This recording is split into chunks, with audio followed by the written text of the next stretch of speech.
di 2019 ke 2023 sudah puluhan ribu jumlah tambahan orang miskin. Apakah kita bisa menunggu sehari lagi, sebulan lagi, atau setahun lagi, atau 5 tahun lagi membiarkan angka kemiskinan di Jember tidak turun, atau membiarkan tetangga kita, konstituen kita, rakyat kita dia mengalami kemiskinan? Jadi tidak cuma tiba-tiba hanya ada satu program, terus nanti ada programnya pindah lagi. Kita ada jangka pendek. Jangka pendek dalam pengentasan kemiskinan, tentu kita harus bantu langsung orang miskin. Orang miskinnya harus kita bantu langsung. Makanya kami sepakat dengan Pak Prabowo, kami akan memperkuat makan siang gratis atau yang sekarang namanya makan siang bergizi. Kalau kita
daerah itu infrastrukturnya belum memadai. Kita lihat, saya ini kan orang desa nih di ujung barat Kabupaten Jember, di Desa Wuringin Agung, Kecamatan Jombang. Kalau kami ke Jember Kota itu lewat Tanggul. Dan dulu zaman saya SMA, dari Tanggul ke Jember itu 30 menit. Hari ini sudah 1 jam, bahkan kalau siang 1,5 jam ya, karena macet. Itu yang kita lihat bahwa di Jember ini infrastruktur jalan sebetulnya bukan cuma bagaimana kita ngaspal jalan, tapi prestasi di bidang infrastruktur bagaimana kita menambah ruas jalan. Nah, jadi rasio penambahan kendaraan harus seimbang dengan rasio penambahan ruas jalan, sehingga ketika pun terjadi penambahan kendaraan maka tidak terjadi kemacetan ketika rasio penambahan ruas jalan itu ada. Kok jadi langsung serius begini? Nah, iya. Mungkin sebelum masuk ke sana, Gus. Betul. Nah, ini kan Gus Fauid statusnya juga sebagai bakal calon Bupati Jember menuju Pilkada 2024 serentak nanti. Insyaallah. Nah, dengan status Gus Fauid sebagai bakal calon, gimana? Ada perubahan aktivitas nggak? Atau bahkan kalau kata Alifa tadi apa? Serangan? Iya, serangan apa ya, kalau sebelum pemilu kan serangan fajar. Ini mungkin serangan-serangan campaign personal ke Gus Fauid atau mungkin ke keluarga. Kalau saya sih sampai hari ini merasa belum diserang ya. Nah, walaupun di luar banyak kawan-kawan yang bilang, Kus ini ada serangan ini, saya nggak merasa tuh kalau diserang. Karena mungkin penuh cinta. Tapi saya sadar lah ya bahwa saya sekarang masih anggota DPRD provinsi, sehingga saya masih tetap keliling-keliling ketemu masyarakat, dan ini mungkin hari ini lebih banyak di-shoot, lebih banyak diberitakan karena memang kebetulan lagi rame-rame mau pilkada. Walaupun sebetulnya ini kebiasaan saya sudah dari lama, semenjak saya jadi DPR provinsi, saya keliling-keliling, sering ketemu sama emak-emak, dan hari ini tetap kita pertahankan. Dan kami di dalam proses pilkada ini, menyambut pilkada, kami tetap berkomitmen, kami tidak mau melakukan yang namanya black campaign. Tapi kalau negatif campaign kan boleh, kita mengkritisi kebijakan, mengkritisi kemiskinan, mengkritisi pekerjaannya, itu sah-sah saja kan menurut aturan kita yang disebut dengan negatif campaign. Tapi kalau black campaign, sekali lagi, kami dengan slogan Semua Karena Cinta, kami berkomitmen tidak akan melakukan black campaign, serangan kepada pribadi, serangan kepada pribadi seseorang. Kami akan menjaga itu karena kita insya Allah penuh cinta. Berarti secara aktivitas tidak ada perubahan berarti? Kalau ada atau tidak ada perubahan ya sedikit banyak pasti ada lah ya. Termasuk saya diundang hari ini di Ki Radio. Ini paling tidak, ini kalau saya nggak jadi bakal tahu, nggak agak susah diundang nih. Betul. Tapi juga karena memang ini sudah merupakan kebiasaan ya Gus ya. Tadi Gus Fawait bilang kalau memang sebelumnya sudah sering keliling ke masyarakat. Lalu apa kontribusi yang sudah dilakukan? Apakah hal tersebut membawa sesuatu yang sampai sekarang bisa Gus lihat gitu di Jember perubahannya? Ya, jadi saya ini kan lahir di desa. Sehingga saya semenjak jadi anggota DPR Provinsi 2014 sampai 2019, di periode pertama saya memang fokus bagaimana saya kontribusi kami kepada desa, kepada masyarakat desa, termasuk lembaga pendidikan memang mayoritas di desa, karena memang saya anak desa ya. Karena anggota DPR itu kan ada, kalau provinsi ada 11 anggota DPR, sehingga mungkin kami sama-sama punya pemetaan masing-masing, mana daerah binaan, walaupun ya semua ini binaan kami, tapi ada lebih spesifik, karena kami memang jumlahnya ada 11, beda dengan kepala daerah. Alhamdulillah, dari pertama kali saya jadi DPR, itu saya mendapatkan suara 38.000 sekian. Itu pertama kali. Kemudian setelah kami jadi anggota DPR, kami terus menyapa masyarakat, kami terus menyapa orang-orang kota dan mayoritas memang di desa. Kami menyapa hatinya, kami ada, ya namanya DPR kan fungsinya 3 nih. Maka kami salah satunya adalah menyerap aspirasi dari masyarakat, karena kami punya kegiatan yang namanya reses, serap aspirasi masyarakat. Ya sebanyak hal, ada yang meminta pembangunan jalan desa. Alhamdulillah kawan-kawan sudah bisa melihat lah di beberapa titik kita sudah perjuangkan, baik itu aspal, baik itu paving, sampai juga pembangunan makam umum. Tapi walaupun bagus, makamnya jangan keburu ya. Jadi pembangunan makam, pembangunan sekolah, bukan cuma terkait fisik. Banyak sekali, termasuk yang lucu saya pernah cerita ya. Kita kadang-kadang tidak sedikit ditelepon oleh seorang suami yang istrinya mau melahirkan. Saya guyoni sampai, lah saya nggak berbuat kok ikut tanggung jawab. Untuk apa itu Gus? Di teleponnya? Ya mungkin si suami orang kita, dia mau melahirkan tapi mungkin ada kendala biaya dan lain sebagainya, baik. Minta rekomendasi dan lain sebagainya. Semua aspek dikeluhkan. Semua aspek dikeluhkan. Tapi itu kita senang-senang saja, karena bagi kami masuk ke ranah politik itu pemerintahan, kepuasan yang tertinggi itu adalah ketika kami bermanfaat untuk sesama, kami bisa membantu masyarakat sekitar, kami bisa membantu orang konstituen kami, kebetulan orang Jawa Timur, lebih spesifik Jember Lumajang, itu ada kepuasan tersendiri ya bagi kami. Dan alhamdulillah setelah periode pertama kami lalui, bisa dilihat dengan perolehan suara kami di 2019, kami dari 38.000 itu menjadi 228.000. Itu pada waktu itu mencetak rekor tersendiri untuk Jember dan Lumajang. Belum pernah ada anggota dewan yang dapat segitu. Oh ini jangan-jangan serangan fajar Gus, atau serangan apa? Bisa dicek di lapangan. Kami tidak pernah melakukan money politik. Kalau seandainya kami ngasih bantuan ya, itu kan wajar toh. kayak seragam, kayak jalan, kayak paving, itu sekali lagi usulan dari masyarakat, kami perjuangkan di provinsi, dan itu ternyata realisasi. Alhamdulillah itu menambah kepercayaan masyarakat kepada kami. Tapi tidak cukup di situ. 2000 periode kedua, 2019 sampai 2024 periode kami terus turun ke bawah dan kami menyapa masyarakat. Bahkan kami kemarin kalau mengutip dari beberapa tokoh politik baik lokal maupun nasional, pemilu yang paling brutal katanya kan yang kemarin nih, money politik banyak dan lain sebagainya. Sekali lagi bisa dicek Mbak, kami tidak pernah melakukan money politik sampai hari ini. Kami hanya memperjuangkan apa yang menjadi usulan masyarakat, baik itu jalan, baik itu pengairan, infrastruktur pertanian, baik itu sekolah, baik itu pondok pesantren, termasuk emak-emak pengajian kita perjuangkan seragam dan lain sebagainya. Dan waktu itu kami sempat agak grogi sih. Suara 2019 228, ini 2024 jangan-jangan turun nih. Starting pointnya udah tinggi ya. Udah tinggi tuh kan. Kita udah agak grogi. Ternyata subhanallah masyarakat sangat baik. Jadi kalau ada yang mengatakan masyarakat hari ini orientasinya hanya materi, hanya serangan fajar, enggak kok. Masyarakat kita tuh masih baik. Masyarakat Jember Lumajang tuh masih sangat rasional dan sangat baik. Buktinya apa? Saya di pileg kemarin tidak melakukan serangan fajar atau setelah fajar atau terbit fajar.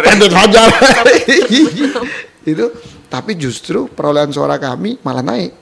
2019 228.000 sekian, kemarin kami dapat 239.414 sekian, dan itu mencetak rekor bukan cuma Jember Lumajang. Untuk kategori provinsi, suara terbesar se-Jawa Timur dan suara terbesar secara nasional. Bahkan secara nasional. Artinya masyarakat kita baik, masyarakat kita rasional.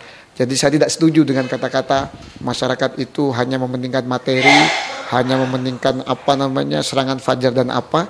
Kami tidak setuju karena ternyata saya membuktikan masyarakat memang masih sangat baik dan sangat rasional. Itu tadi Gus Fawaid ceritakan bahwa basis konstituen yang terus meningkat dari periode pertama, kedua hingga ketiga yang nanti akan dilantik bulan Oktober. Insyaallah Agustus. Oh ya Agustus. Insyaallah. Nah, Agustus, dan Gus Fawaid juga latar belakangnya aktivis, kemudian juga seorang santri. Dan kalau kita lihat di usia yang cukup belia ini kan karir politiknya terus naik. Saya masih 17 tahun. Iya. Apa yang buat Gus Fawaid lantas terdorong, bahkan kan belum dilantik, masih baru ditetapkan kan, belum dilantik, sudah mau maju bupati? Apa nggak eman dengan konstituennya, dan bagaimana nanti anggapan dari konstituen yang kemudian ditinggal tuh? Kan PHP jadinya Gus. Kan dari Lumajang juga, nggak di Jember aja. Jadi begini. Satu, saya dan Mas Don ini kan sama-sama aktivis, Mbak Alifah juga aktivis. Aktivis dididik dengan sesuatu hal ideologi yang sangat kuat. Bagaimana memperjuangkan nasib masyarakat. Kalau saya mau enak hari ini, saya cukup jadi DPR. Saya pernah jadi anggota DPR biasa. Saya pernah jadi ketua komisi. Hari ini saya jadi ketua fraksi Partai Gerindra DPRD Provinsi Jawa Timur. Dan kalau hari ini saya dilantik, insya Allah saya jadi salah satu pimpinan DPRD Provinsi Jawa Timur. Kalau saya mau enak Mas, ya sudah, saya enak saja jadi pimpinan DPR. Tapi ketika kami ini masih ada jiwa-jiwa aktivis dalam hati, ketika kita melihat kemiskinan di Jember yang semakin lama semakin meningkat. Kita lihat data Badan Pusat Statistik. Kemiskinan di Jember 2019 itu sebesar kurang lebih 226.000 penduduk miskin. Bagaimana hari ini? Di tahun 2023 ada sekitar 236.000 sekian. Artinya di saat kemiskinan di nasional semakin turun, di saat kemiskinan di Jawa Timur semakin turun, kenapa kemiskinan di Jember ini semakin naik? Ketika kita melihat kemiskinan semakin naik di tanah kelahiran kita, di tempat kita lahir, di kota tercinta kita lahir, apakah jiwa aktivis kita akan diam saja? Wong kita ini kadang-kadang malah diajarkan ya, anti kemapanan, membela wong cilik, membela kaum-kaum termarginalkan. Apakah terus kita ini jiwa aktivis kita akan hilang? Ini bukan urusan enak tidak enak. Ini bukan urusan jabatan atau tidak, bukan urusan kuasa atau tidak. Tapi ini soal panggilan hati, panggilan nurani ketika daerah yang kita cintai, tetangga-tetangga kita belum berubah nasibnya. Kita lihat ketika saya zaman SMA ke Banyuwangi, Banyuwangi jauh dibanding Jember. Tapi hari ini Banyuwangi melesat tinggi, bahkan di level provinsi, nasional, bahkan internasional. Banyak yang sekali kenal Banyuwangi dibanding kenal Kabupaten Jember. Bahkan kalau mau wisata mereka lebih milih Banyuwangi hari ini dibanding Jember. Maka itu menurut saya adalah panggilan hati nurani. Kemudian kalau menjawab Mbak, apa nggak mihanati nih Gus sama konstituen dan lain sebagainya, Mbak, legislatif itu hanya terbatas di 3 fungsi, 3 kewenangan. Mana saja? Legislasi, budgeting, controlling. Kami ketika mengusulkan usulan dari masyarakat, kami bukan langsung mengeksekusi. Dari masyarakat, kami tampung, kami usulkan lagi kepada eksekutif. Beda ketika kami eksekutif. Ketika ada usulan, kami tinggal menyetujui atau tidak. Nah, itu namanya eksekutif atau eksekutor. Maka kami memperjuangkan ini karena kami terpanggil. Bukan justru kami tidak mau meneruskan amanah dari masyarakat. Kami merasa terpanggil dengan kondisi Jember. Jumlah pengangguran kita secara persentase lebih tinggi dibanding Lumajang. Penduduk miskin kita bukan tambah turun. 2019 berdasarkan data BPS 226 ribu sekian. Sekarang 236 ribu sekian. Tambah naik, bukan tambah turun. Nah, ini hati aktivis ini meronta-ronta. Jiwa aktivis ini tidak terima. Maka kami ingin juga berkontribusi kepada masyarakat Jember. Bagaimana Lumajang? Alhamdulillah kemarin waktu pemilu kami fokus di Jember. Jadi kami tidak pernah ke Lumajang ya. Tadi kami fokus di Jember karena di Jember. Karena kebetulan kami ini punya komunitas yang namanya Laskar Sholawat. Dari Laskar Sholawat ini yang maju 2. Saya dengan Bu Hermin namanya. Bu Hermin ini ketua Serikandi Laskar Sholawat, saya presiden Laskar Sholawat. Dua-duanya ditakdir jadi nih. Saya fokus di Jember, Bu Hermin fokus di Lumajang. Sehingga saya pikir saya bisa menjawab lah pertanyaannya Mbak bahwa kami sudah ada pemisahan ya. Kami yang fokus di Jember, Bu Hermin yang fokus di Lumajang. Jadi bagi tugas. Bagi tugas. Ya. Bagi tugas. Dan sekali lagi kami merasa terpanggil ketika melihat angka kemiskinan yang semakin meningkat. Makanya saya ketawa Mas, ketika ada orang ngomong kemiskinan di Jember itu semakin menurun lah. Data BPS-nya yang bisa diakses oleh siapapun hari ini dari gadgetnya masing-masing tambah naik. Dan kalau misal tadi kita membicarakan sudah awal-awal tentang bagaimana perjuangannya dulu awal di Jember sejak masih DPR ya. Dan masih muda waktu itu ya Gus ya umurnya? Ya, saya waktu itu 25-26 tahun. Sekarang 17 tahun. 26 duduk di kursi ini sekarang ya. Iya. Gus Fawait 26 sudah duduk di provinsi. Ya, itu amanahnya orang Jember lah ya, sama Lumajang. Nah, tadi sudah sempat disinggung alasan maju ke akhirnya memilih jenjang ke Pilkada 2024. Nah, sebenarnya kan kalau mau ditahan 1 periode lagi ini kan masih bisa Gus. Ngabisin nih sampai apalagi pemilu serentak dan pilkada itu kan 2029 jaraknya nggak jauh. Berdekatan. Kenapa kok nggak ditahan dulu 1 periode biar ganjil, bukan genap ya, ganjil 3 periode. Ganjil dulu 3 periode, nanti bupatinya baru naik ya, setelah betul. Itu gitu. Ya. Saya pikir saya dengan Mas Don ini kan sama-sama aktivis sama Mbak Alisa. Di 2019 ke 2023 sudah puluhan ribu jumlah tambahan orang miskin. Apakah kita bisa menunggu sehari lagi, sebulan lagi, atau setahun lagi, atau 5 tahun lagi membiarkan angka kemiskinan di Jember tidak turun, atau membiarkan tetangga kita, konstituen kita, rakyat kita dia mengalami kemiskinan? Bagi jiwa aktivis tidak bisa seperti itu. Ini bukan urusan kekuasaan atau bukan, tapi ini urusan kemanusiaan dan urusan idealisme seseorang yang pernah dididik di daerah di kampus, baik di kampus maupun di organisasi intra maupun ekstra kampus. Kami yang di kader di partai politik digembleng oleh Pak Prabowo untuk fokus membantu masyarakat. Apakah kami mau membiarkan? Kami tidak rela walaupun sehari. Kami akan turun tangan. Kalaupun itu harus kami meletakkan jabatan, anggaplah itu biar pengorbanan kami untuk masyarakat Jember, khususnya untuk kaum miskin, fakir miskin, dan kaum-kaum termarginalkan. Berarti awalnya tidak ada arahan untuk menuju ke pilkada Pak, ketika awalnya mengarah untuk pemilu, sudah mempersiapkan untuk pemilu yang DPR provinsi. Ya, jadi jujur ya, kalau boleh jujur di tempat inilah, kami itu tidak pernah sebetulnya di usia yang belia ini bermimpi untuk maju pilkada.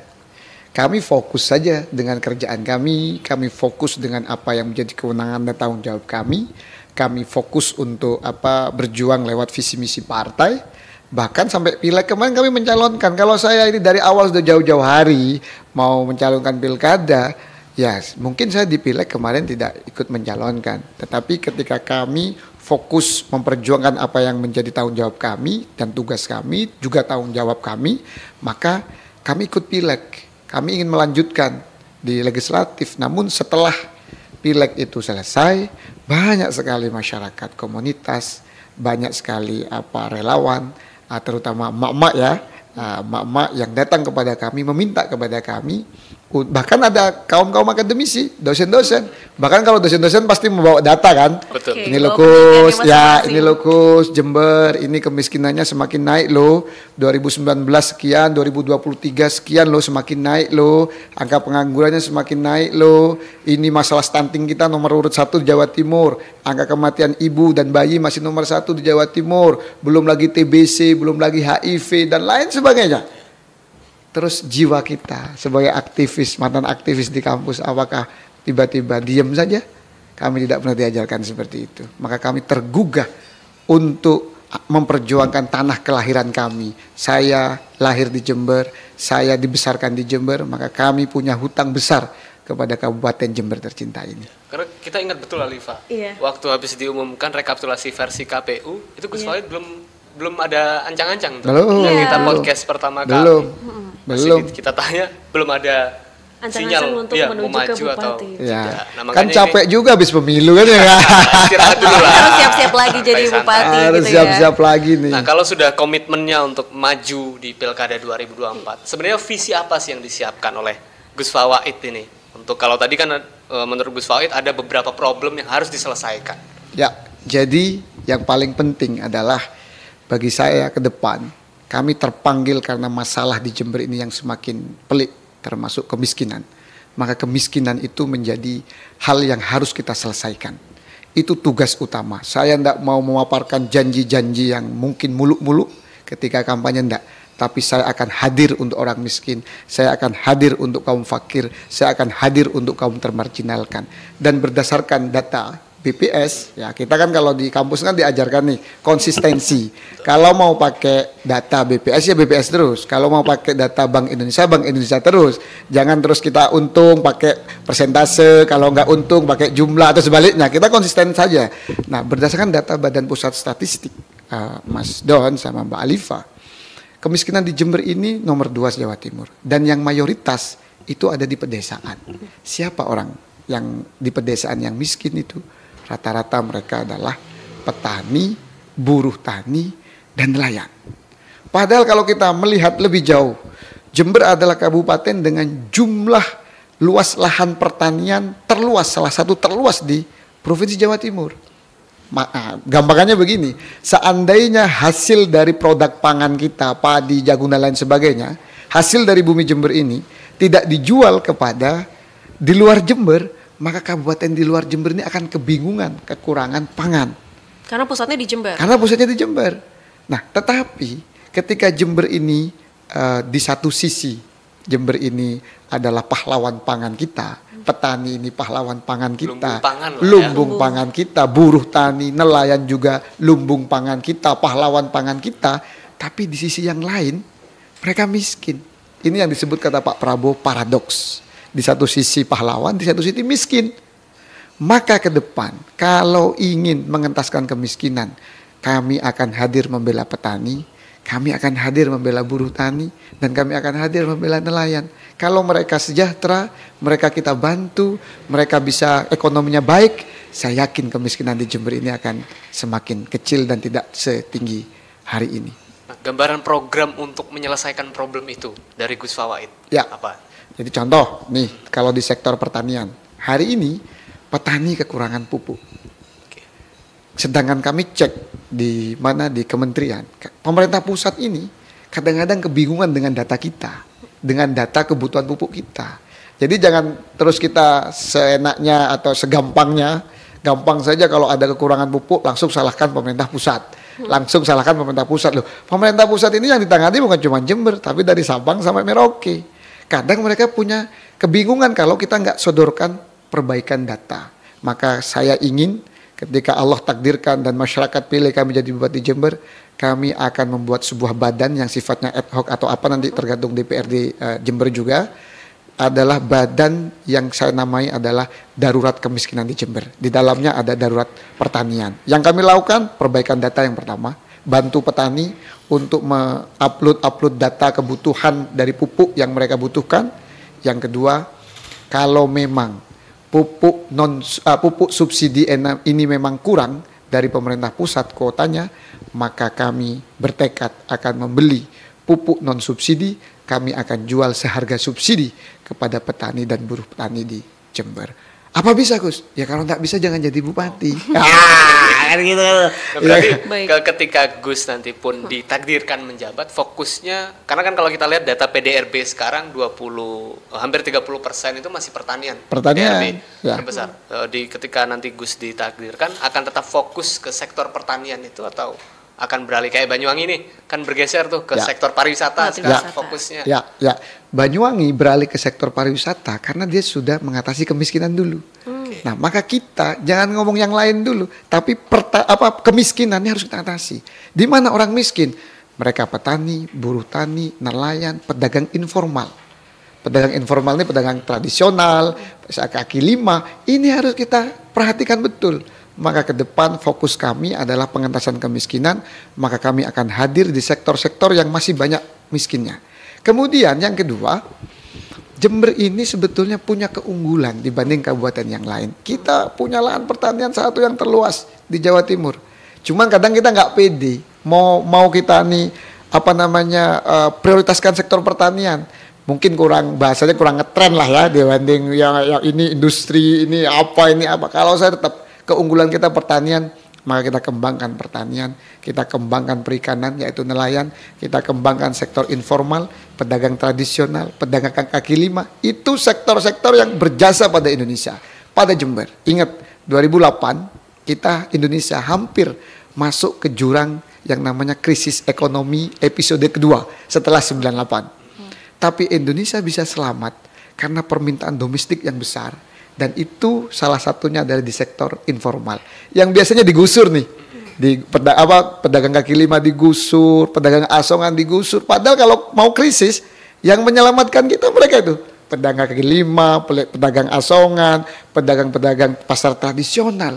Itu harus kita bela ke depan. Saya yakin pertanian kita perbaiki, perikanan nelayan kita perbaiki, sektor informal kita perbaiki. Saya yakin 4-5 tahun setelahnya separuh dari orang miskin 236 akan bisa tidak miskin lagi. Nah, kenapa tadi kami tanya itu? Karena kita kalau buka data terakhir nih Gus, pertumbuhan ekonomi Jember kan memang tumbuh. Tapi tidak tumbuh di faktor penyumbang PDRB terbesar itu tadi, pertanian, perikanan, justru sektor-sektor lainnya. Makanya kita tanya apakah nanti Jember arahnya akan dirubah oleh Gus Fawait atau seperti apa? Karena kalau sekarang juga sepertinya arahnya tuh juga ke wisata ya, wisata dan karnaval yang semakin banyak, semakin ditinggikan gitu Gus Fawait. Ya, jadi saya setuju pengembangan sektor wisata. Bahkan itu juga menjadi salah satu strategi kami nanti ketika kita jadi bupati. Cuman sebelum kita ngomong hal yang lain, tapi harus kita pikirkan perut rakyat kita tidak boleh lapar. Anaknya harus ketika lahir selamat, ibunya selamat, anaknya bisa sekolah, anaknya bisa gizinya terpenuhi, tidak stunting lagi. Itu yang paling utama pertama. Kemudian kalau mau ngembangkan sektor wisata, kita perbaiki dulu infrastruktur kita. Sehingga tidak hanya ketika mau pilkada saja ya, ada pengembangan sektor wisata. Pengembangan sektor wisata harus berkesinambungan, harus berkelanjutan. Caranya untuk mendatangkan wisatawan itu maka dibutuhkan infrastruktur. Wisatawan ada dua, wisatawan dalam Jember dan wisatawan dari luar Jember. Kalau level nasional, dalam negeri dan luar negeri. Nah, untuk mendatangkan wisata dari dalam kita perlu jalan yang baik. Untuk mendatangkan wisatawan dari luar Jember kita perlu yang namanya bandara. Bandara kita hari ini dibanding Banyuwangi, bandara kita ini lebih tua dibanding Banyuwangi. Lebih dulu ada. Banyuwangi menjadi bandara yang berkembang pesat, bahkan menjadi bandara nasional dan ada penerbangan internasional juga. Nah, bandara kita mati, Mbak. Nah, maka menurut saya, kalau pengembangan pariwisata, saya setuju sekali untuk menaikkan PAD kita, untuk menuju kekuatan yang lebih besar di government expenditure kita.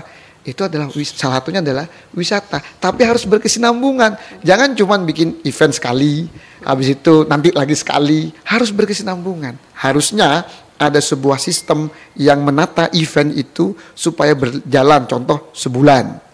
Contoh nanti ini bulan apa sebulan kayak Pak Jalal, saya MZ Ajal itu BPJ. Bupati salah satu yang terbaik dan paling berhasil menurut saya adalah MZ Ajalal. Ada BBJ, Pelopor ya. pelopor. Pak Jalal menaruh pondasi pembangunan di Jember ini dengan baik. Salah satunya saya masih ingat ada BBJ. Ya, bulan berkunjung ke Jember. Bulan berkunjung ke Jember. Itu yang saya sebut berkesinambungan. Ketika kita ada BBJ, jalannya kita siapkan, artinya penambahan ruas jalan kita siapkan, tidak kita bikin macet. Contoh di Mangli, di Rambi, itu kalau cuma di aspal setahun 7 kali tetap aja macet. Yang dibutuhkan ada penambahan ruas jalan. Dilebarkan ya. Dilebarkan. Itu pilihannya 2, kalau nggak flyover itu underpass, jalannya ke bawah untuk mengurai kemacetan. Kalau itu bisa dilakukan, bandara bisa kita hidupkan, tidak cuman dari Surabaya ke Jember atau dari daerah kecil ke Jember, tetapi dari Jakarta Jember atau Bali Jember. Apakah bisa? Bisa, Mbak. Saya sudah ke Jakarta karena kebetulan kami DPR ya. Yeah. Kami sudah hearing dengan beberapa stakeholder, sangat bisa. Jember sangat potensi. Bahkan mau dijadikan bandara umroh itu bisa untuk Jember ini. Maka ke depan kami setuju pariwisata dikembangkan, tapi untuk mendukung pariwisata itu jangan cuma waktu mau pilkada, tapi harus berkesinambungan. Kita akan teruskan ide-ide Pak MZ Ajalal dan kita siapkan infrastruktur, jalannya diperlebar dan bandaranya harus hidup. Tadi kan secara latar belakang pendidikan, kalau soal latar belakang pendidikannya ekonomi nih, pasti sedikit banyak tahu tentang bagaimana cara-caranya secara teoritik ataupun aplikatif karena juga pengalaman di DPRD. Harusnya banyak provinsi. banget karena S3. Lagi mau lulus nih. Sejauh ini dari kacamata Gus Fawaid, langkah-langkah apa saja sih yang efektif untuk, pasti kaitannya ini nanti dengan visi misi Gus Fawaid ya, untuk mengentaskan kemiskinan khususnya di Kabupaten Jember. Ya, jadi karena memang saya itu kuliah itu di Fakultas Ekonomi, memang salah satu fokus kami adalah terkait masalah pengentasan kemiskinan. Berdasarkan kajian kami dan juga pengalaman kami di DPRD Jawa Timur serta literasi dari berbagai sumber, bahwa di dalam mengatasi kemiskinan itu sekali lagi kita harus siapkan sebuah program yang berkesinambungan dan berkelanjutan, maksudnya begitu. Jadi tidak cuma tiba-tiba hanya ada satu program, terus nanti ada programnya pindah lagi. Kita ada jangka pendek. Jangka pendek dalam pengentasan kemiskinan, tentu kita harus bantu langsung orang miskin. Pastikan mereka makan, kasih BLT, kasih tunjangan, kasih bantuan sembako, dan lain sebagainya. Maka ke depan, kenapa kok saya ingin kesejahteraan RT RW, garda terdepan di pemerintahan di paling bawah yang namanya RT RW, perangkat desa itu harus dinaikkan. Dan orang miskinnya harus kita bantu langsung. Makanya kami sepakat dengan Pak Prabowo, kami akan memperkuat makan siang gratis atau yang sekarang namanya makan siang bergizi. Kalau kita ditakdir jadi bupati, itu secara teori bisa dibenarkan. Jadi orang miskin itu harus dipastikan mereka bisa makan, gizinya terpenuhi, dan mereka harus bisa hidup. Kita kasih BLT, kita kasih bantuan sembako, kita akan kasih bantuan langsung tunai dan lain sebagainya bentuknya. Itu in the short term, ya, jangka pendeknya. Bagaimana in the medium term, dalam jangka menengahnya bagaimana? Contoh tadi kita sampaikan, petani ini rata-rata yang miskin orang desa. Dan di desa itu petani, buruh tani, dan nelayan. Bagaimana jangka menengahnya? Kita harus bangun infrastruktur pertanian yang baik. Contoh, hari ini ulu-ulu, ini salah satu pahlawan pertanian kita nih, ulu-ulu nih. Dia bisa berantem sama masyarakat kalau sudah musim kemarau urusan pengairan sawah. Saya paham karena saya anak petani ya, gitu ya. Urusan pengairan sawah ini bisa berantem. Kenapa? Karena air itu bisa tidak cukup ketika pelengsengannya, TPT-nya, infrastruktur pertanian di sektor pengairan ini tidak bagus. Maka ke depan dalam jangka menengah kita harus perbaiki itu yang namanya infrastruktur pertanian, baik itu pelengsengannya, pengairannya maupun jalan pertanian. Jangan sampai hasil pertanian dari masyarakat itu jalannya susah, akhirnya perlu akomodasi untuk mengangkut barang ini lebih mahal, pendapatannya turun lagi. Nah, kemudian di sektor perikanan, ketika hasil dari ikan ini melimpah, biasanya murah jadinya. Maka kenapa kita nggak bikin infrastruktur yang namanya mungkin bisa yang sudah banyak dikenal cold storage. Pemerintah provinsi pernah bantu kok di Jember ini, tapi nggak fungsi sekarang. Cold storage ini fungsinya hampir sama kayak resi gudang. Jadi contoh, ketika harga dari ikan itu murah dan hasilnya melimpah, maka bisa disimpan di cold storage. Lokus nelayan butuh uang, ya sudah kita gandeng koperasi, atau kalau perlu nanti sebagai kabupaten yang punya kelebihan di sektor pangan, kita bikin saja BUMD pangan yang mengelola cold storage itu. Jadi nelayan kita bantu subsidi solarnya harus tetap ada, pastikan harus ada. Yang kedua cold storage-nya harus tersedia, sehingga nanti hasil dari nelayan yang murah itu bisa kita beli dengan harga normal, kita simpan di cold storage dan kita keluarkan ketika harga ikan itu mahal dalam rangka operasi pasar. Jadi kan biasanya untuk menekan harga-harga sembako yang semakin melambung, pemerintah melakukan yang namanya operasi pasar. Entah itu beras, entah itu minyak goreng, termasuk ikan dan lain sebagainya. Nah, ketika kita punya cold storage, itu bisa kita pakai untuk operasi pasar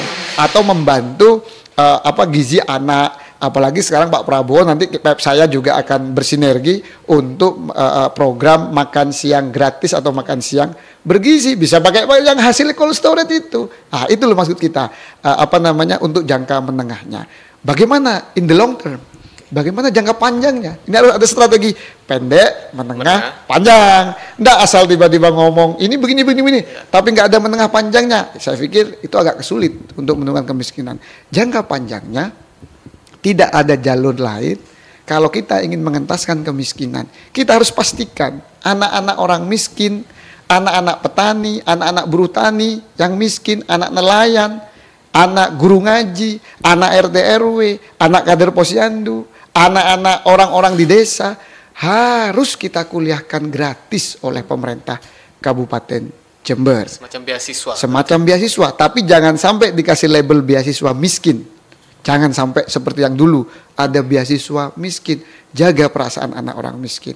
Mereka juga punya perasaan. Bagaimana mereka dilabeli miskin padahal mereka sedang mau kuliah. Maka ke depan kita pastikan ada beasiswa untuk mereka. Dan harapan saya beasiswa itu bisa mengentaskan mereka dari kemiskinan in the long run, in the long term. Artinya dalam jangka panjang. Nggak bisa mengentaskan kemiskinan dari pendidikan, nggak bisa. Okay. Pendidikan ini outputnya nanti 5-10 tahun yang akan datang. Investasi. Investasi. Ya. Jadi kalau kita habiskan di beasiswa untuk jangka pendeknya nggak ada apa-apa, kita keliru juga. Ya, jangka pendeknya bantuan langsung tunai, bantu mereka sembako, intervensi makan siang gratis. Kami kalau jadi bupati, kita akan terus melakukan makan siang bergizi atau makan siang gratis bersama Presiden kita Pak Prabowo. Dan di jangka menengah, infrastruktur pertanian, jalan pertanian, pengairan, juga cold storage untuk para nelayan, dan jangka panjangnya adalah pendidikan. 3 item itu yang kita kenal dulu zamannya pemerintahan yang dulu kan ada itu, pembangunan jangka pendek, jangka menengah, dan jangka panjang. Insya Allah kemiskinan bisa terurai di Jember. Kalau dari apa yang disampaikan Gus Fawait ini kan cukup banyak menghabiskan anggaran nanti kalau kita lihat, terutama ada pembangunan fisik. Ini kita baru lihat dari sektor kemiskinan saja, kita belum breakdown. Nah, pasti kan Gus Fawait sudah mengkaji kan besaran APBD kalau kita pakai potret 2023 saja 4 triliun lebih. Ya. APBD kita kalau untuk membangun Jember lebih maju, melompat lebih tinggi, pakai APBD tidak cukup. Baik. Maka kenapa selalu saya suarakan, belum pernah ada Bupati Jember anak orang desa. Belum pernah ada Bupati Jember yang aktivis. Belum pernah ada Bupati Jember yang kader partai politik. Kalau hanya membangun Jember dengan APBD tidak cukup. Kita lihat rasio dari dana dari APBD provinsi maupun APBN 10 tahun terakhir ini semakin lama semakin kecil.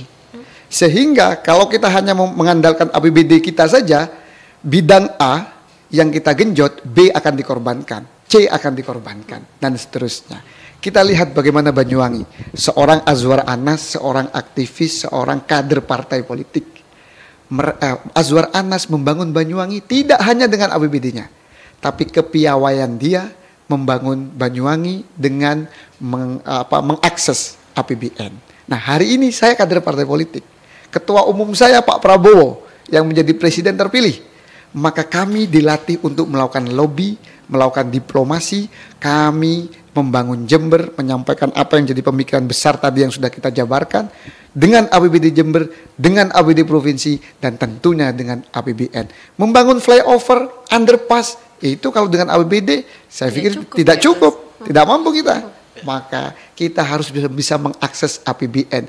Kalau bupatinya atau pemimpinnya dari kader partai politik yang pernah berproses di partai politik, tidak akan terjadi seperti 10 tahun ini. 10 tahun ini APBN kita yang masuk ke Jember semakin lama semakin kecil. Hanya kita mengandalkan APBD. Kalau hanya mengandalkan APBD, ya kita begini saja. Kita tidak akan bisa menyalip Banyuwangi, kita akan tidak bisa menyalip Malang, Surabaya. Aduh, jauh banget tuh malah ya enggak. Maka kita harus punya, pemimpin itu harus punya kemampuan berdiplomasi, melakukan lobby, dan itu pemimpin yang bisa seperti itu kalau berdasarkan bukti-bukti yang di daerah sekitar kita adalah pemimpin yang aktivis yang pernah menjadi kader dari partai politik sehingga mereka punya akses ke provinsi, mereka punya akses ke pemerintah pusat. Apalagi presidennya dari Partai Gerindra, ketua umum kami Pak Prabowo, akan jauh lebih gampang kami membawa APBN turun ke Kabupaten Jember untuk membangun Kabupaten Jember. Oke, karena kita sering lihat tidak hanya di Jember, di beragam daerah itu program yang sedemikian rupa bagusnya harus tertunda karena kalah dengan skala prioritas dan segala macam kalau mengandalkan APBD saja. Sementara untuk dari yang dituju oleh Gus Fawait sendiri ya tadi yang sudah dikatakan ingin begini-begini untuk Jember, kira-kira nanti udah melihat belum tantangannya apa? Kemudian peluangnya kira-kira berapa persen untuk bisa seluruhnya dijalankan, Gus? Apalagi kalau kita lihat kan penduduk Jember ini terbanyak nomor 3. Betul. Nomor 3. Main-main. Ya, jadi begini. Saya hari ini optimis sekali. Kenapa? Momentumnya pas. Tadi saya sampaikan, saya kader Partai Gerindra. Yang jadi presiden terpilih hari ini adalah ketua umum kami. Sehingga momentum ini eman kalau kita tidak maksimalkan. Maka kalau presidennya sudah dari Partai Gerindra dan koalisi tentunya, terus kemudian Jember, bupatinya dari Partai Gerindra, maka mimpi itu tidak akan hanya jadi mimpi. Saya yakin bisa jadi kenyataan. Kalau terkait masalah lain-lainnya, saya pikir tantangan dan lain sebagainya biasalah. Pasti ada tantangan. Tapi bagi seorang politisi, seorang yang dilatih untuk berdiplomasi, dilatih untuk melakukan lobby, tantangan itu malah justru menjadi semangat baru untuk bagaimana membangun Jember. Jauh lebih baik dibanding hari ini. Oke, kita juga semakin tertantang di sini ya untuk mendalami program-program yang akan. Jadi penasaran juga sebenarnya judul skripsinya judul apa sih yang sampai mendorong dari kan mendorongnya tuh soalnya dari awal ketika masih muda 25 26 itu pasti baru lulus ya Gus ya. Itu baru lulus S2 tuh. Baru lulus S2. Terus langsung jadi DPR provinsi. Terus provinsi lagi kepilih terus bupati. Istilahnya mungkin dari secara taraf lokasi dia downgrade kan Gus dari yang luas dari Jawa Timur kemudian lebih berfokus ke Kabupaten Jember. Apalagi tadi cerita juga kan ketika di DPRD provinsi saja yang secara kebijakan itu lebih sempit. Betul. Itu sudah disambati banyak orang. Melahirkan. Iya, istri melahirkan. Itu unik sih. Kalau secara kewenangan tidak relevan. Tidak relevan dan jauh gitu rasanya. Ketika menjabat nanti misal jadi bupati, apakah sudah siap dengan segala komplain, masukan dari masyarakat? Takutnya nanti anaknya ulang tahun hubungin Gus Fawait juga nanti. Saya pikir Mas Don dan Mbak Alfia bahwa kita ini kan sudah dididik di partai politik ya. Kami itu dihina itu sudah biasa. Kami dicaci maki sudah biasa. Kami difitnah biasa. Maka slogan kami kan dicaci maki, dihina, difitnah, solawatin saja, senyumin saja. Kenapa? Karena bagi kami itu adalah vitamin. Biar mereka menghina kami, biar mereka menghina keluarga kami tidak akan membalas. Kami tidak akan melakukan black campaign. Kami akan balas dengan cinta dan senyuman dan bukti kinerja nanti. Ketika jadi DPR, kami sudah bisa berbuat banyak hal, apalagi ketika kita jadi kepala daerah yang punya kewenangan lebih luas, insya Allah kita bisa jauh lebih bermanfaat dibanding hari ini. Kalau terkait masalah bagaimana Gus kan turun dong dari provinsi kok ke kabupaten. Downgrade lah kalau bahasa sekarang. Downgrade lah mungkin ya. Saya justru itulah pengorbanan kami sebagai aktivis. Saya terinspirasi dari jujur Ibu Gubernur, Bu Khofifah. Beliau itu tokoh nasional. Beliau menteri, beliau pernah jadi di DPR, MPR, tokoh nasional. Tapi beliau terpanggil untuk membangun Jawa Timur. Dan hari ini Jawa Timur on the track di bawah kepemimpinan beliau. Maka kalau beliau saja bisa mengorbankan ketokohan nasionalnya memilih menjadi tokoh Jawa Timur, kenapa kita enggak juga? Karena bagi kita bukan urusan tokoh nasional, provinsi atau kabupaten, tapi bagaimana bagi seorang aktivis, bagi seorang politisi berguna sebaik mungkin untuk warga sebanyak-banyaknya, termasuk warga sekitar kita. Apalah artinya Fawaid punya prestasi, dapat penghargaan dari kawan-kawan jurnalis NU, dari kawan-kawan PWI Jawa Timur, dari ARCI dan dari beberapa lembaga, termasuk kemarin kami dapat penghargaan Dewi Sartika karena kami fokus pengembangan di bidang pendidikan. Apalah arti itu kalau tetangga kami, rakyat kami masih banyak yang miskin. Jadi bagi saya, nanti ketika pada akhirnya kami harus mengakhiri hidup di dunia ini, minimal kami bermanfaat untuk tetangga, kami bermanfaat untuk warga sekitar, kami bermanfaat untuk masyarakat penduduk di mana kami lahir di situ. Kira-kira sudah finish sekarang atau masih mau mencari-cari lagi? Karena program yang sudah disusun ini tidak akan ada artinya. Betul. Kalau tidak dapat kendaraan. Ya, Nah. betul. Kita mau pergi ke Jakarta, udah rencana bekal dan segala macam, tapi nggak dapat tiket kereta atau kendaraan apa kan? Nggak jadi selesai. berangkat. Enggak jadi berangkat, camping dong. Dan boleh di-spill mungkin gimana nih? Ya, Gambaran. jadi begini, saya ini adalah kader partai politik. Kami diajarkan untuk sami'na wa ata'na kepada keputusan ketua umum kami. Kami ini hari ini sudah berjalan terkait masalah Pilkada Jember. Sejauh ini kami, maka tidak mungkin ketika kami tidak direstui oleh pemimpin kami. Kami mengutip apa yang disampaikan beliau-beliau, bahwa beliau-beliau akan memprioritaskan dan mendukung kadernya yang punya potensi berjuang untuk daerahnya. Dan itu terbukti ketika Partai Gerindra baik di level DPP maupun DPD Jawa Timur maupun DPD provinsi yang lainnya maupun DPC di level kabupaten tidak membuka pendaftaran. Kenapa? Karena memang memprioritaskan kader, apalagi di Jember sudah jelas sikapnya akan mengusung seorang Gus Fawaid. Jadi bagi saya ketika kita ditanya terkait rekom, saya konyol ketika saya bertindak tidak sesuai dengan arahan ketua umum dan para petinggi-petinggi partai kami. Jadi kalau Gerindra insya Allah tidak usah difikirkan panjang-panjang, Gerindra bersama Gus Fawaid. Karena kalau kita lihat sejauh ini yang paling jauh itu Gus Fawaid. Iya, betul. Campaign bannernya di mana-mana. Ada AI-nya. Ya, ada AI-nya. Ya. Ibu-ibu. Gitu. Dan kemudian terkait masalah partai-partai lain bagaimana Gus? Saya ingat dari pesan ketua umum kami Pak Prabowo, membangun sebuah daerah tidak bisa dibangun hanya oleh satu golongan, satu partai atau satu kelompok. Walaupun Partai Gerindra sudah cukup 10 kursi untuk memberangkatkan bupati dan wakil bupati, tetapi kami tidak boleh egois hanya sendiri.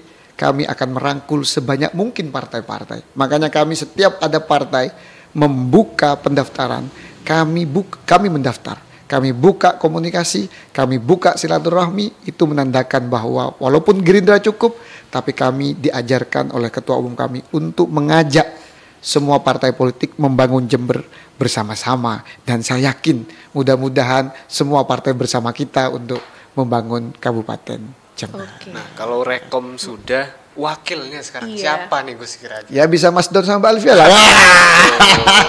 Kita gantiin DPR-nya aja. Kayaknya kita di media masih nyaman ya. Karena media itu adalah pilar demokrasi. Betul. Ya. Kita cukup jadi watchdog-nya saja. Iya, Kalau jadi- tidak ada yang memantau kan. Nah, pilar demokrasi itu ada partai politik, ada media. Jadi sama-sama mulianya.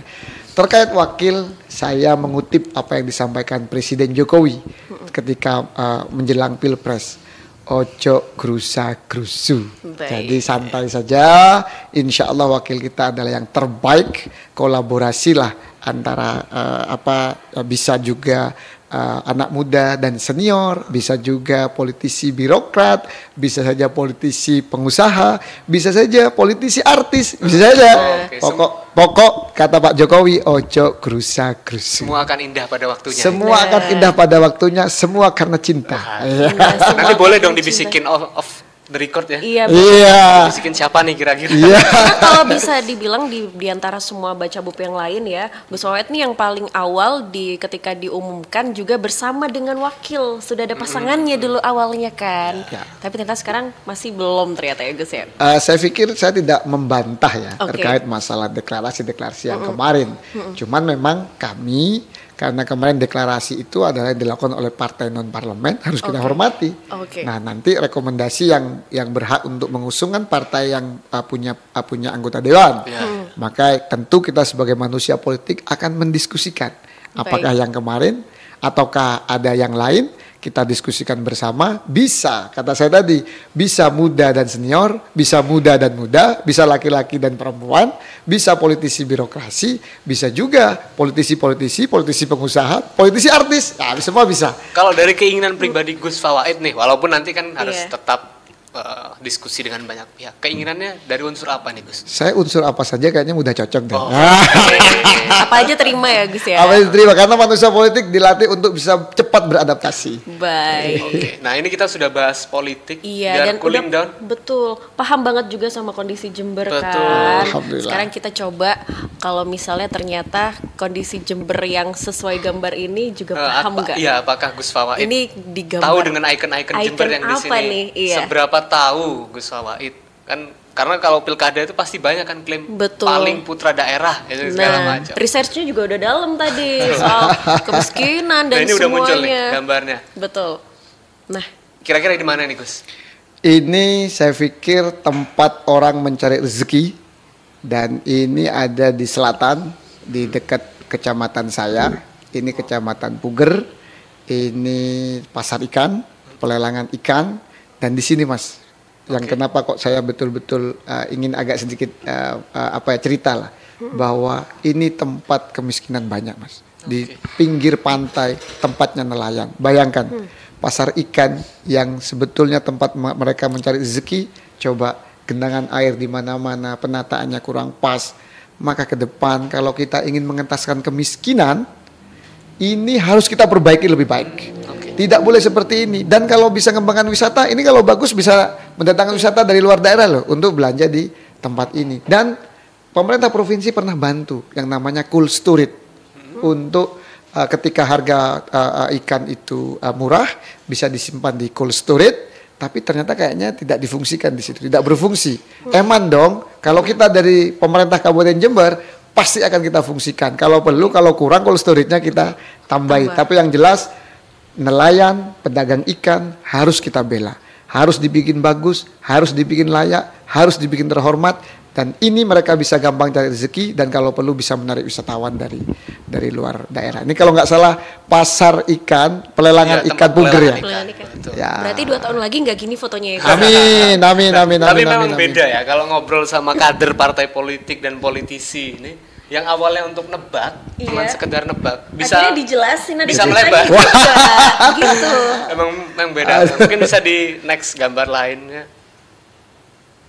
atau jadi dari satu gambar aja bisa kaitannya dengan Betul. kebijakan dan visi ke depannya. Betul, ini benar-benar mendalam sebenarnya. Ya, karena ini Puger, ini di wilayah selatan, dan orang miskin itu salah satunya ada di pinggir pantai. Padahal garis pantai kita itu di Jember salah satu yang terpanjang. Harusnya kita bisa sejahtera. Sejahtera ya, Gus. Harusnya. Begitu. Kita lanjut Gus. Ini agak ke atas nih sepertinya. Iya. Kalau dari pesisir, ini sekarang ke pegunungan. Weh, ini kayaknya zaman SMA kita pernah ke sana deh ya. Tapi jangan rame-rame, nanti ketahuan istri soalnya sama mantan ini. Sama mantan pacar. Ini Rembangan. Oke. Saya pikir Jember ini dianugerahi luar biasa ya. Ada laut, dan juga ada alam yang begitu indah. Salah satunya adalah Puncak Rembangan. Dan ini kalau nggak salah milik Pemkab. Iya, betul. Dan kita tahu bahwa BUMD hari ini atau yang terkait aset Pemkab hari ini belum berkontribusi banyak terhadap PAD. Ingat kata Bu Sri Mulyani, kalau di luar negeri orangnya tidur, asetnya yang kerja. Kalau di kita termasuk di Jember, orangnya yang kerja, asetnya tidur. Maka ke depan aset-aset Jember seperti ini harus bisa dioptimalkan untuk mengungkit ekonomi ataupun untuk PAD kita. Oke. Ya bener ya, ini Iya, rembangan toh. Benar, Rembangan, Gus. Nah, ini sekaligus jadi arsip kita ketika Betul. sewaktu nanti hasil pilkada Gus Fawid misalnya diamanai ketika Amin. apa ya kalau bahasa orang Jember bleset dari Ya. jadinya. Kita buka lagi. Kita apa lagi? Amin. Jadi viral lagi ya. Kita potong-potong. Next Oke, ya. lanjut ke gambar yang berikutnya. Oke, gelek sedikit. Tapi ini gambar rembangan lama. Iya, nih. lembaga yang lama. Lama. Jadi kalau ini bisa dioptimalkan, saya yakin itu bisa menjadi pengungkit ekonomi dan penyumbang PAD kita lumayan. Nah, kalau ini pasti banyak nih kan keluhan juga ke DPRD provinsi mungkin masuk karena tiket masuknya mahal. Di mana nih? Gus? Kalau ini saya pasti ingat lah ya. Ini salah satu tempat terindah di Kabupaten Jember. Bahkan kawan-kawan kami di Jakarta dulu kami ajak ke tempat ini Papuma ya, Pasir Putih Papuma ya. Watu Ulo Papuma di situ ada. Mereka takjub sekali. Ini seperti pantai yang tidak kalah seperti yang di Thailand. Cuman memang akses dan juga kebersihan yang memang kurang. Kalau kita jadi pemerintah Kabupaten Jember nanti, ini salah satu harta karun kita. Oke. Ini tempat wisata yang salah satu yang terindah menurut kami di provinsi Jawa Timur, yaitu adalah Papuma. Bahkan garis pantai kita ini kan salah satu yang terpanjang. Tidak banyak kabupaten yang punya langsung ke bibir pantai selatan. Dan di situ kekayaan alam luar biasa. Maupun kalau kita mau kembangkan tambak ya, bukan tambang, tambak. Iya, Tambak. Itu kalau tambak udang faname itu salah satu yang terbaik itu di bibir kawasan pantai selatan. Maka sebetulnya ada potensi yang luar biasa ya di situ. Selain pariwisata, perikanan dan lain sebagainya. Maka ini akan menjadi harta karun Jember untuk pengembangan sektor wisata kita. Tapi kalau pingin orang Jakarta datang, bandaranya harus diperbaiki dulu.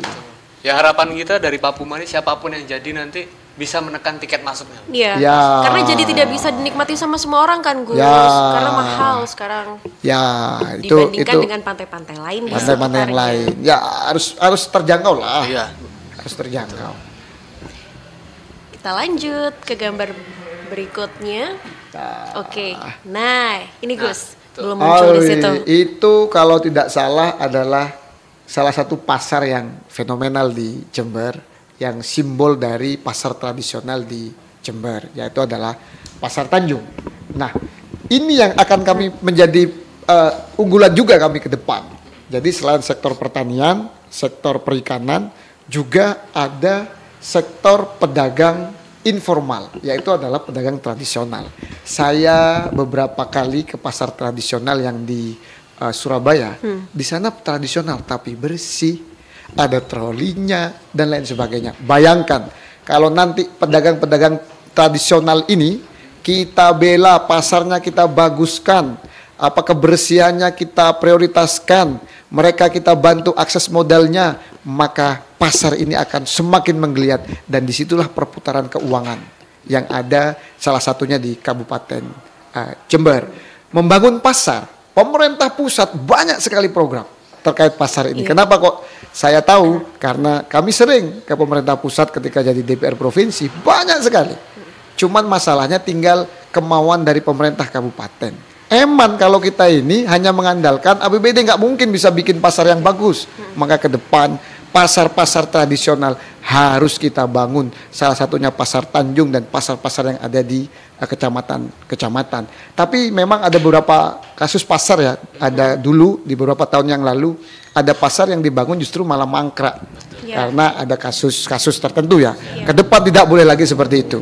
Maka kita akan mengakses sebanyak mungkin pembangunan pasar tradisional yang dibiayai oleh APBN. Salah satunya nanti Pasar Tanjung harus dibikin megah, harus dibikin bersih, harus dibikin mudah aksesnya ke sana. Oke. Baik. Terima kasih banyak Gus. Terima atas, kasih. penjelasannya yang cukup panjang dan detail dan dalam. Subhanallah. Semua karena cinta. Ya. Tapi mudah-mudahan nggak berhenti di sini. Iya. Mudah-mudahan kalau memang nanti terpilih di bulan November nanti akan ada buktinya ya. Amin. Nanti kalau misalnya nggak terbukti, kita up lagi videonya. Iya, Dan boleh. setidaknya boleh. kita nanti, ini kan kita masih berbicara sebagai bakal calon. Iya, Kita akan sebagai lebih bakal detailing lagi nanti ketika Gus Wahid sudah naik Calon, lagi ya. sebagai calon Ya. Bupati Jember. Dan ketika terpilih. Iya. Harapan kita bisa Amin. nanti semua calon kita diskusi Iya dong, bareng harus. untuk duduk bersama menyelesaikan Iya. bagaimana visi tentang Syukur-syukur saya boleh request nggak? Kalau bisa nih bakal calon atau calon-calon boleh dong kita duduk sesekali bersama, Boleh kita banget. bertukar pikiran dengan ya kita bersama lah Iya, iya. terkait masalah Jember. Nah, itu lebih keren menurut saya ke depan. Semoga bakal calon semuanya nonton ya ini. Iya. Oke. Hadir menghubungi Ki Radio, belum kita hubungi juga nggak apa-apa, Iya. bisa langsung chat Don Ramadan boleh banget. Oke. ya. Nah, mungkin ada closing terakhir statement Baik. atau dengan karakter ciri khas Gus Fawaid yang kita lihat dari periode pertama DPRD sampai mau maju sebagai bupati, khasnya kan selalu Konsisten ya. konsisten. Konsisten. Saya pikir Mas Don, Mbak Alfia dan semua sahabat Ki Radio belum pernah ada Bupati Jember anak muda, belum pernah ada Bupati Jember anak santri, belum pernah ada Bupati Jember anak petani orang desa, dan belum pernah ada Bupati Jember aktivis dan kader partai politik. Maka izinkan di tahun 2024 yang jadi Bupati Jember adalah anak muda, anak santri, anak petani, aktivis dan kader partai politik, dan insya Allah semua karena cinta, ojo lali, moco salawat. Oke, terima kasih banyak Gus sudah meluangkan waktu. Kalau sekarang mau ngajak memilih kan nggak masalah karena belum sebagai calon. Belum. Jadi aman. Bisa, masih aman. Mudah-mudahan nanti masih dalam taraf waktu ini kita juga bisa mengundang bakal calon yang lain. biar Syukur-syukur kita bisa dengarkan bareng-bareng ya. juga. Oke, Nah, mudah-mudahan siap. bisa ya suatu saat nanti biar secepatnya terkabul. Oke. Kalau gitu kita ketemu lagi di next episode Kelakar Politik.